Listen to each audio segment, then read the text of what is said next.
worryingly relaxed, beta blockers, for the same reason, knowing they too may be relieved of their duties before long, or may just walk. If you're a guest artist on a series, then, however welcoming the principals might be, you are by definition an outsider.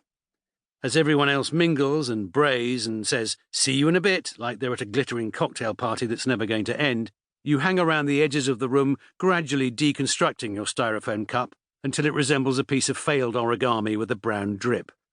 Alternatively, you sit in your allocated spot at the trestle table, which has a place card on it with your real name misspelled, and beneath it in brackets your character, An Outsider, Episode 2. You want the floor to open up and put you out of your misery, preferably plunging the cliquey overpaid stars to their deaths as well, along with their hilarious in-joke rap gift mugs from last season, with the special herbal drink in it that some runner had to get them from the production office because that's what they're meant to do, and Christ how they hate it, but as Dad said, everyone has to start somewhere, Tiger. I guess whoever had the task of telling Maggie Smith about the bright, shiny marketing idea of filming up our nostrils throughout this emotionally complex rendezvous had been met with a brief and final, "Oh, I don't think so," because there were, thank God, no 360-degree cameras in evidence as we assembled for the day. The reunion. Our hugs and smiles went unrecorded. It was 3 years since we'd last been together in the same room, but I can tell you that the bond of those 6 seasons working with largely the same group of people was tangible, in a good way. As we started to read, I looked round the huge square of tables, catching Leslie's eye, now Brendan's, Mrs. Patmore, Mr. Bates.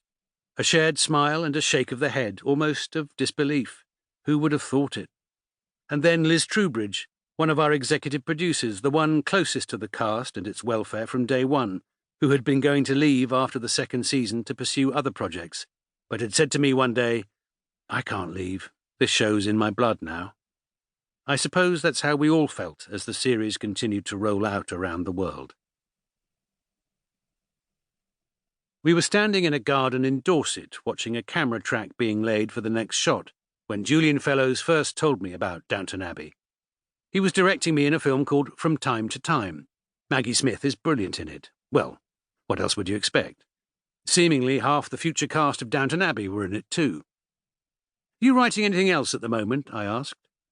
Julian's statuesque wife, Emma, was nearby, chaperoning her elderly mother, who was sitting in a chair next to the sound recordist, a rug over her knees.